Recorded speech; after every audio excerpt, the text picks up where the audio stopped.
কবরের চাপ থেকে কারা রেহাই পাবে? একটি বক্তব্যে শুনেছিলাম কবরের চাপ নাকি সবাইকেই দেওয়া হবে। ভাইরা আমার, কবরের আযাব, বিশেষ করে কবরের প্রথম চাপ, আযাবটা শুধুমাত্র পাপিষ্ঠদের জন্যই হবে, কিন্তু কবরের যে একটা চাপ থাকবে, কবর প্রথমেই একটা চাপ দিবে।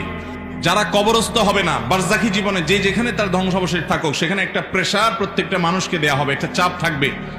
একটা হাদিসে আসছে, নবী করিম সাল্লাল্লাহু আলাইহি ওয়াসাল্লাম বলেছেন, এই চাপ থেকে কেউ রেহাই পাবে না। যদি কবরের চাপ থেকে কেউ রেহাই পায়, তাহলে সে সাদ ইবনে মুআজ রাদিয়াল্লাহু তাআলা একজন সাহাবীর কথা বলেছেন, তিনি পাবেন। এছাড়া আর কেউ কবরের চাপ থেকে রেহাই পাবে না। তবে এটা আলমুল গায়েবের বিষয়, কেমন হবে সেটা একমাত্র আল্লাহ ভালো জানেন। এটা ঠিক, যারা ঈমানদার তাদের চাপটা হবে সহনীয়, যারা বেঈমান তাদের চাপটা হবে অসহনীয়। এই জন্যই কবরের এই জগৎটা সম্পর্কে সবচেয়ে বেশি ভয় পেতেন সাহাবায়ে কেরাম এবং খুদ রাসূল আকরাম সাল্লাল্লাহু আলাইহি ওয়াসাল্লাম সাবধান করতেন। তিনি বলেছেন, কবর হলো আউয়ালু মানাজিল